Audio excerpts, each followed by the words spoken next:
News brief देख रहे हैं आप सब और मैं हूं आपके साथ रूपाली शर्मा। तो चलिए बुलेटिन की शुरुआत करते हैं। राजौरी के कंडी बड़ाल इलाके में बीमार हुए 3 बच्चों में एक की मौत हो गई है। इन तीनों बच्चों की संदिग्ध परिस्थितियों में बीमार होने पर जम्मू के एसएमजीएस अस्पताल लाया गया इन्हें। और आपको बता दें, जहां पर इलाज के दौरान एक बच्चे ने दम तोड़ दिया जबकि एक की हालत गंभीर बनी हुई है। इस बच्चे की मौत के साथ ही कंडी बड़ाल में होने वाली मौतों का आंकड़ा 9 पहुंच चुका है। देखिए हमारी संवाददाता शिल्पा शर्मा की एसएमजीएस अस्पताल से ये ग्राउंड रिपोर्ट।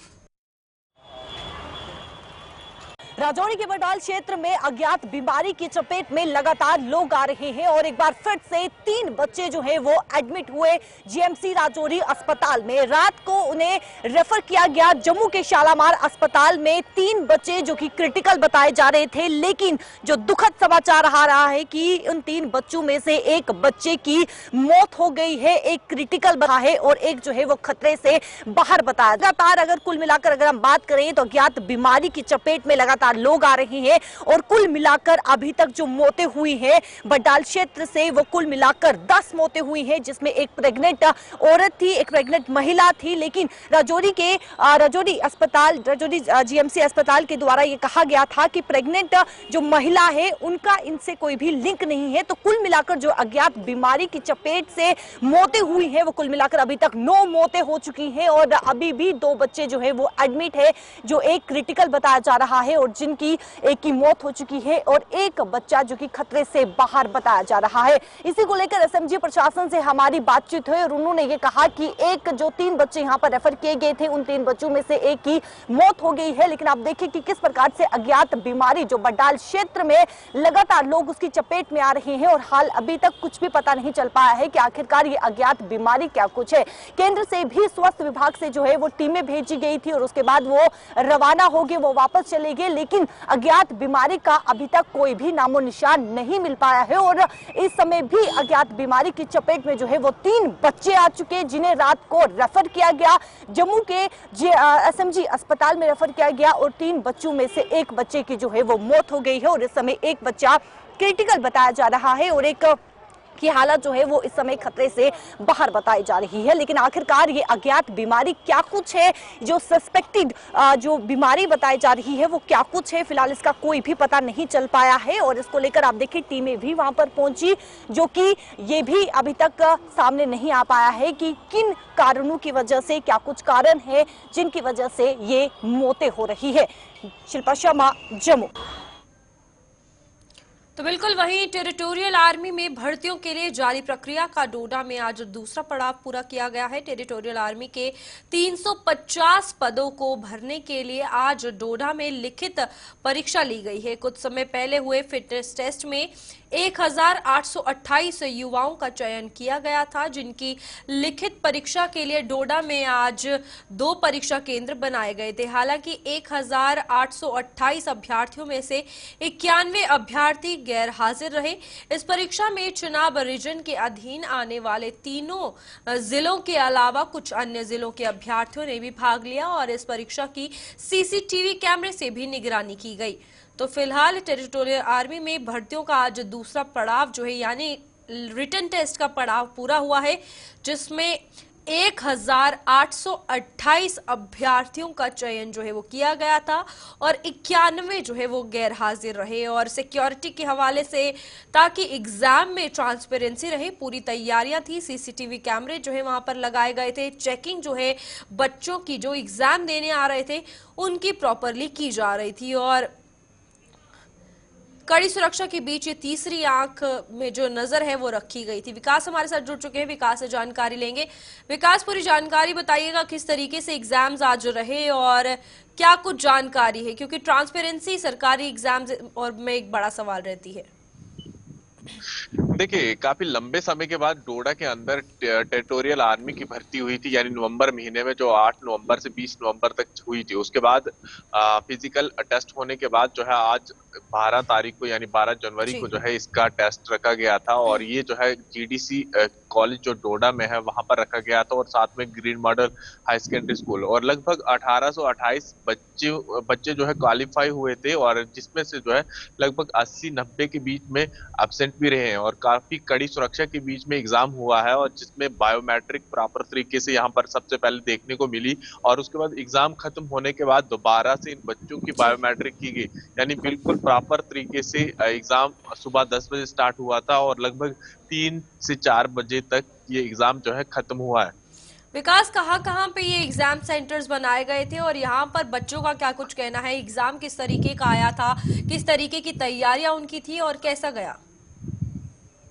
देखिए, एग्जाम सेंटर जो है डोडा के अंदर दो ही रखे गए थे, एक कॉलेज जो जीडीसी डोडा है वहां पर, और साथ में एक जी। प्राइवेट हाई सेकेंडरी है वहां पर रखे गए थे, और काफी सारे बच्चों ने इसमें भाग लिया था, लगभग 1800 से ऊपर, और कह रहे थे कि नॉर्मल पेपर था, और लगभग जी। पास मार्किंग वगैरह हो चुकी है। अब देखना होगा जो रिजल्ट बनेगा, जिनका फिजिकल में कितने नंबर रहे हैं और उसके बाद टेस्ट में कितने, जिसका आंकड़ा ज्यादा होगा उन्हीं बच्चों का पास मार्किंग भी होगा। लगभग 350 वैकेंसी जो है इस भर्ती में रखी गई थी। जी।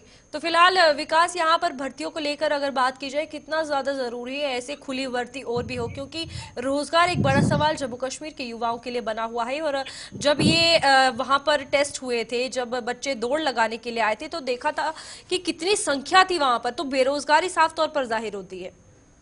जी हाँ, देखिए बिल्कुल कड़ाके की ठंड थी, जब नवंबर का महीना था, जब इस तरह से भर्ती जो है भदरवा के अंदर करवाई जी। जा रही थी, और बच्चे जो है रात के समय वहां पर पहुंचे थे, और लगभग 1 से 2 बजे ही लाइनों में लग जाती थी, और ये लाइनें लगभग 2 किलोमीटर सड़कों के बीच में देखने को मिल रही थी, जिसमें लगभग 50 से 60 हजार बच्चे इस भर्ती में पहुंचे थे, चाहे फिर उधमपुर डिस्ट्रिक्ट से हो, रामबन से हो या किश्तवाड़ से। तो ऐसे में अनएम्प्लॉयमेंट जो रेशियो है जम्मू कश्मीर में काफी ज्यादा बढ़ता हुआ नजर आ रहा है। तो कहीं ना कहीं एक राहत की सांस है, काफी लंबे समय के बाद अगर टेरिटोरियल आर्मी इस तरह से अपने इसमें युवाओं को लेके जी। जा रही है, क्योंकि आतंकवादियों से छुटकारा पाना है, और लगातार जिस तरह से हमले भी हुए हैं डोडा के अंदर, कहीं ना कहीं राहत की सांस भी मिलेगी, और इस तरह की चीजें जो है आने वाले समय में डोडा के अंदर देखने को नहीं मिलेंगी।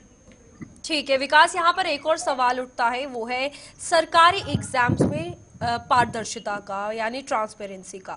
हमेशा सवाल यही उठता है जब सरकारी परीक्षाएं हुई है तो धांधलियां देखी गई है। इस बार बच्चों का फिटनेस टेस्ट हुआ है, रिटन एग्जाम हुआ है।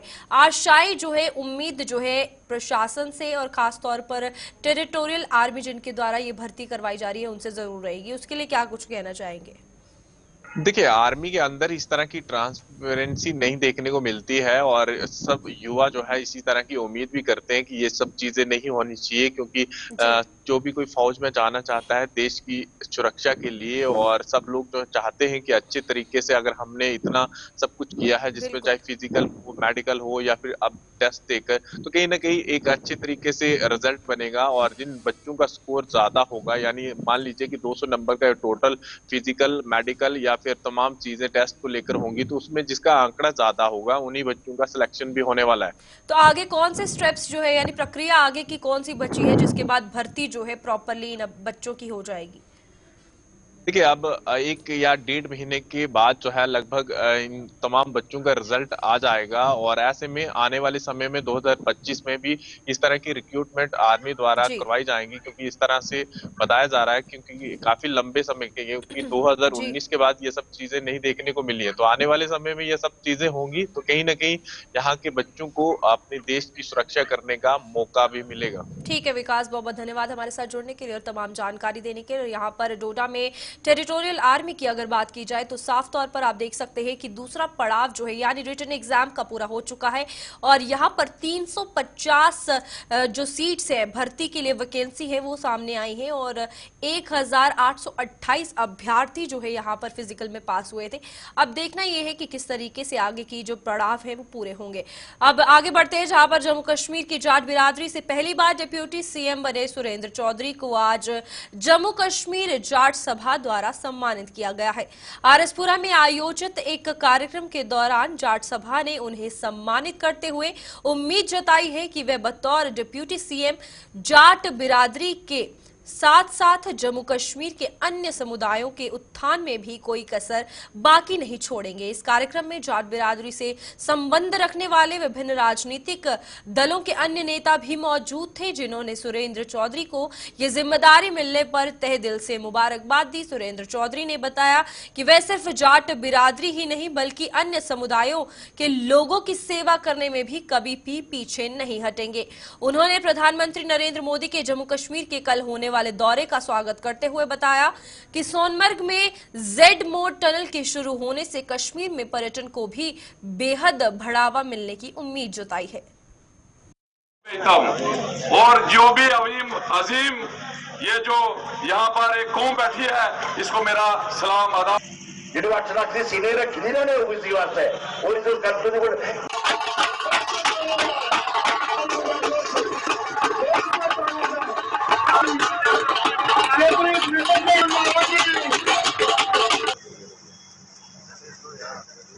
और मैंने इस मंच से भी कहा लोगों को कि जहाँ तक ये तो जाट समाज का एक मसला था, यहाँ पे आज प्रोग्राम था, लेकिन ओवरऑल जम्मू कश्मीर में चाहे किसी भी बिरादरी के लोग हैं, चाहे किसी भी मजहब के लोग हैं, हर कौम के लोगों को खुशियाँ हैं कि सुरेंद्र चौधरी गरीबों का एक नुमाइंदा, वो आदमी जो गरीबों की एक आवाज़ है, आज जम्मू कश्मीर का डिप्टी चीफ मिनिस्टर बना। तो इसलिए हर जम्मू कश्मीर में आप कहीं भी जाएंगे और ख़ासकर जम्मू सूबे के अंदर भी जहाँ भी जाएंगे, लोगों में खुशियाँ हैं, क्योंकि मैं बड़े ज़मीन से जुड़ा हुआ आदमी हूँ और मेरे अंदर कभी मैं भगवान से यही दुआ करूँगा माँ वैष्णो देवी से कि कभी मेरे अंदर वो घमंड ना आए कि मैं डिप्टी चीफ मिनिस्टर हूँ। जैसे पहला था वैसे ही हूँ और माँ में जितना आशीर्वाद और इतनी शक्ति दे कि मैं जिन गरीबों के बड़ी उम्मीदें और खासकर यूथ की जो एक्सपेक्टेशंस हम लोगों के साथ जुड़ी हैं, मैं उन एक्सपेक्टेशन पे और उन उम्मीदों पे खड़ा हूँ। हिंदुस्तान के प्रधानमंत्री जनाब नरेंद्र मोदी साहब का हम शुक्रिया अदा करेंगे कि आज वो जम्मू कश्मीर के टूरिज्म को बढ़ावा देने के लिए एक नई कोहोर टनल का उद्घाटन करने आ रहे हैं और इससे जम्मू कश्मीर के टूरिज्म में एक बहुत बड़ा बढ़ावा होगा और हिंदुस्तान के बाकी स्टेटों से लोग जम्मू कश्मीर में आएंगे और यहाँ पे टूरिज्म का टूरिस्ट आएंगे और यहाँ के मौसम की, यहाँ की आबो हवा जो जम्मू कश्मीर की है उसका मजा लेंगे। तो लिहाजा एक बहुत बड़ा डेवलपमेंट है और बहुत बड़ा काम जो यहाँ पे आज हिंदुस्तान के प्रधानमंत्री साहब ने किया। और कल आपने देखा कि उमर साहब भी जम्मू कश्मीर के चीफ मिनिस्टर खुद वहाँ टनल पे गए, उन्होंने वहाँ मुआयना भी किया और वहाँ देखा भी सब कुछ, क्योंकि कल जम्मू कश्मीर में प्रधानमंत्री साहब आ रहे हैं। तो इसलिए आज हम ये नरेंद्र मोदी साहब को भी मुबारकबाद देंगे और उमर साहब को भी मुबारकबाद देंगे कि वो बड़ा ऐतिहासिक टनल। जम्मू के विभिन्न कारोबारी संगठनों द्वारा संयुक्त रूप से गठित किए गए श्री रघुनाथ जी कॉरिडोर विकास काउंसिल द्वारा मकर संक्रांति पर सनातनियों के लिए एक उम्दा शुरुआत की जा रही है। काउंसिल द्वारा मंगलवार मकर संक्रांति की संध्या से श्री रघुनाथ जी की जम्मू आरती आयोजन शुरू की जा रही है। जम्मू में एक प्रेस कॉन्फ्रेंस के दौरान विश्व हिंदू परिषद की प्रदेश इकाई ने वरिष्ठ नेता राजेश गुप्ता ने बताया कि इस आरती की शुरुआत श्री रघुनाथ मंदिर चौक से शाम 5 बजे की जा रही है। काशी विश्वनाथ, हरिद्वार और ऋषिकेश की तर्ज पर आयोजित इस आरती का आयोजन जम्मू में पहली बार किया जा रहा है। राजेश गुप्ता ने सभी सनातनियों से इस आरती में बढ़ चढ़कर भाग लेकर इसकी आभा को बढ़ाने के लिए और शोभा को बढ़ाने के लिए आह्वान किया है। देखिए आप बाबा अमरनाथ जी है वो हमारा जहाँ उत्तरायण के समय मकर संक्रांति के दिन परसों शाम को 5 बजे उस आरती का विधिवत शुभारंभ श्री रघुनाथ मंदिर जी के चौक से किया जाएगा। तकरीबन 35 से 40 मिनट की यह आरती, जिसमें कि एक पूरे सभी देवी देवताओं की एक झलक और एक ऐसा स्वरूप जिसकी मैं ये कहूंगा कि जिसके बारे में सोचा गया उस तर्ज पर जैसे हरिद्वार या सरयू में होती है, एक नई किस्म का स्वरूप, एक नई किस्म की आभा, एक नई वाइब्रेशन जम्मू में शुरू होने जा रही है। और आपके माध्यम से हम जम्मू वासियों को ये अपील करना चाहते हैं कि ये जो आरती की शुरुआत है परसों शाम को 5 बजे, उसमें आप सब लोग यहाँ पर आकर के हिस्सा लें। ये आरती की एक रिहर्सल जम्मू महोत्सव में 22 दिसंबर को की गई थी। एक छोटा पार्ट उसका ट्रेलर के रूप में लोगों ने बड़ा पसंद किया था, हमारी भी वो प्रैक्टिस थी। और पूरी आरती परसों 14 तारीख को शाम को 5 बजे रघुनाथ मंदिर जी के चौक में, मंदिर के मुख्य द्वार के सामने, वहां पर ग्रामीण हलकों में सेवाएं दे रहे नंबरदारों और चौकीदारों ने सरकार को एक बार फिर अपनी मांगों का हवाला देते हुए उन्हें राहत पहुंचाने की मांग की है। नंबरदार और चौकीदार उनकी सेवाओं को नियमित करने के साथ साथ मानदेय में बढ़ोतरी करने सहित अन्य मांगों को लेकर पिछले काफी समय से जद्दोजहद कर रहे हैं। जम्मू में आज दूर दराज के इलाकों से आए नंबरदारों और चौकीदारों ने एक बैठक की, जिसके बाद इन्होंने बताया कि उन्हें किसी सरकारी योजना का लाभ भी नहीं दिया जा रहा है। शिक्षित होने के बावजूद भी सरकार उनकी शिक्षा का कोई भी महत्व नहीं समझ पाई है।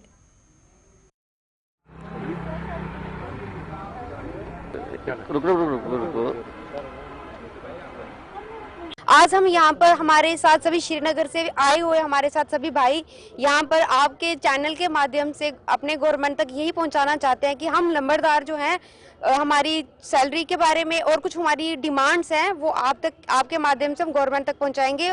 सर हमारी डिमांड्स ये है कि हमारा जो ये नंबरदार चौकीदार का पोस्ट है ये थोड़ा टेम्परेरी लेवल का लगता है सर, इसको परमानेंट बनाया जाए। और उसके बाद दूसरी डिमांड हमारी ये है कि हमारी जो ऑनरेरियम है, हमारी जो सैलरी है उसको भी बढ़ाया जाए। 1500 और 1501 रुपये पे गुजारा नहीं हो सकता है सर। आजकल जो सर जो टाइम चल रहा है उसमें लिविंग कास्ट बहुत बढ़ चुका है सर। तो हमारी गुजारिश एडमिनिस्ट्रेशन से यही है, बार बार रहती है और उनकी तरफ से पॉजिटिविटी सामने आ जाती है, तो वो कहते हैं कि यकीन दहानी करते हैं कि हम आपका जो है ऑनरेरियम बढ़ाएंगे। तो हम आज फिर ये कहना चाहेंगे कि इस पे हमारा गुजारा नहीं होता है सर। और हम हाईली एजुकेटेड लोग हैं, हमारे यहाँ जितने भी लोग हैं हाईली एजुकेटेड है, पोस्ट ग्रेजुएट है, इवन एमफिल भी है, बहुत सारे लोग बीएड एमएड यानी मास्टर्स डिग्रियां किए हुए लोग नंबरदार चौकीदार है सर। और उसके बाद वर्कलोड बहुत ज़्यादा है, वर्कलोड को भी मद्देनज़र रखा जाए, एजुकेशनल क्वालिफिकेशन उसको मद्देनज़र रखा जाए, तो उसके हिसाब से ऑनरेरियम बढ़ाया जाए। और तीसरी डिमांड हमारी ये है कि हमें इंसेंटिव्स दिए जाएँ। इंसेंटिव्स हमको नहीं मिल रहे हैं सर। सुना सर, हमको सिक्योरिटी लेवल पे जो है, हम जो हैं एडमिनिस्ट्रेटर्स होते हैं विलेज लेवल पे, तो हम वहाँ पीस एंड ऑर्डर मेंटेन करते हैं सर। उस लेवल पे भी हम चाहते हैं कि जितने भी डिपार्टमेंट है वो फुली हमारे साथ कोऑपरेट करें और ये जो हमारे मसाइल हैं, देरीना मसाइल हैं। स्वामी विवेकानंद जी की जन्म जयंती के अवसर पर उन्हें देश भर में श्रद्धांजलि दी जा रही है। इसी कड़ी में जम्मू में आज भाजपा की प्रदेश इकाई ने विवेकानंद चौक पर स्थापित प्रतिमा स्थल पर उन्हें अपने श्रद्धा सुमन अर्पित कर उनके द्वारा दी गई शिक्षाओं को उजागर किया। इस मौके पर मौजूदा भाजपा के प्रदेश अध्यक्ष सत शर्मा ने बताया कि आज हर किसी को स्वामी विवेकानंद से प्रेरणा लेने की जरूरत है और ऐसा करने से ही खास तौर पर युवा वर्ग अपने जीवन में बेहद सुधार ला सकते हैं।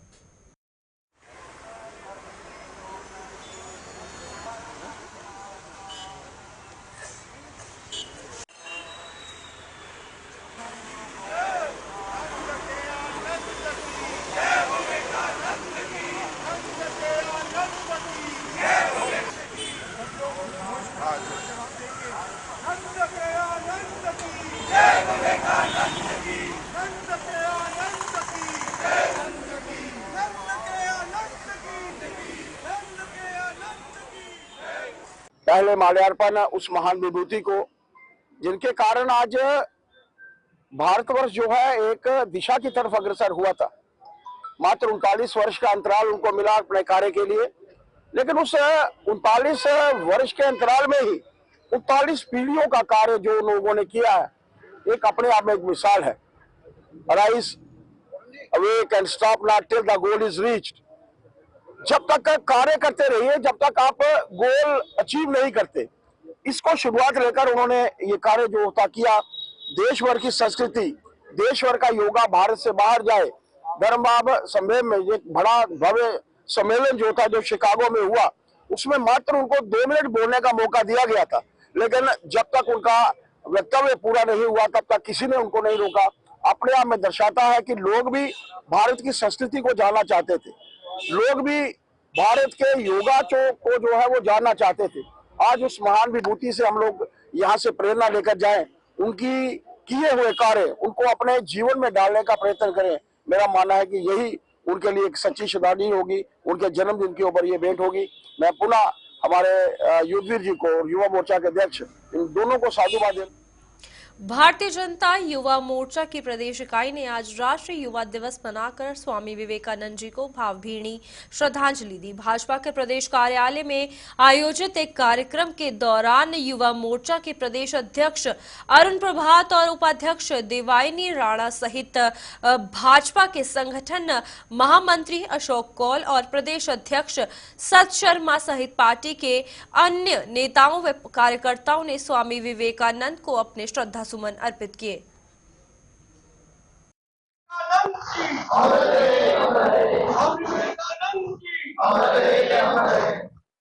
भारत माता की जय, भारत माता की जय।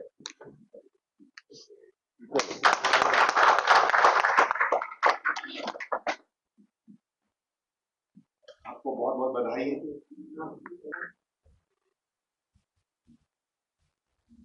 विद्यार्थी काल के अंदर स्वामी जी के और जो उन्होंने आदर्श के रूप में सभी को संदेश और संकल्प जो उन्होंने लेकर के संदेश दिए, आज तक सभी नौजवान उसके ऊपर चलते हुए इस देश को वैभवशाली देश के रूप में बनाने के लिए अग्रसर है।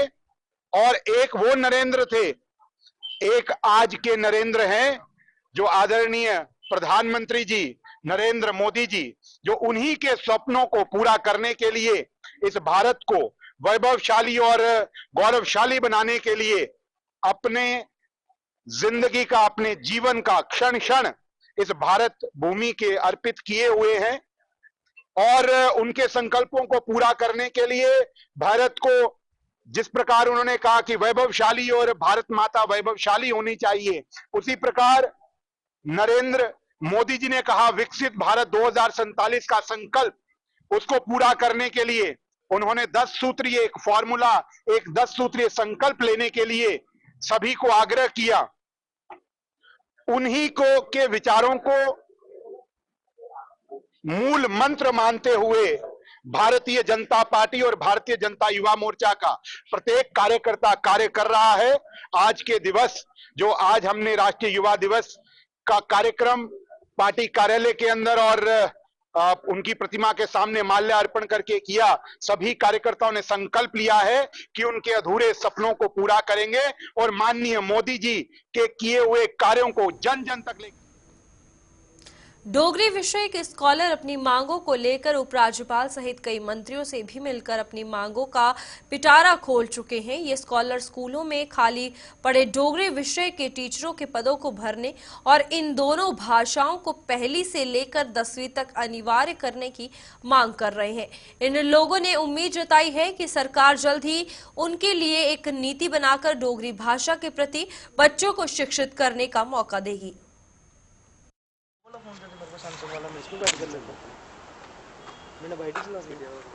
सर मैं ये आखना चाहनी हूँ कि जियां साढ़े भैन भ्रा सारे LG साहब उंदे कन्नै मिले और काफी सभनें मिनिस्टरें कन्नै बगैरा मिले न, उन्हें असें अच्छा रिस्पांस दित्ता कि अस ये चाहने हैं कि फर्स्ट कोला लेइयै ते 10+2 तक ते है गै, पर 10+2 च है, पर सर दिक्खो साढ़े लैक्चरर जेह्ड़े रिटायर होए दे न ते उंदे थाह्र भी इ'नें मतलब उन्नियां वैकेंसियां नेईं कड्ढियां हैन।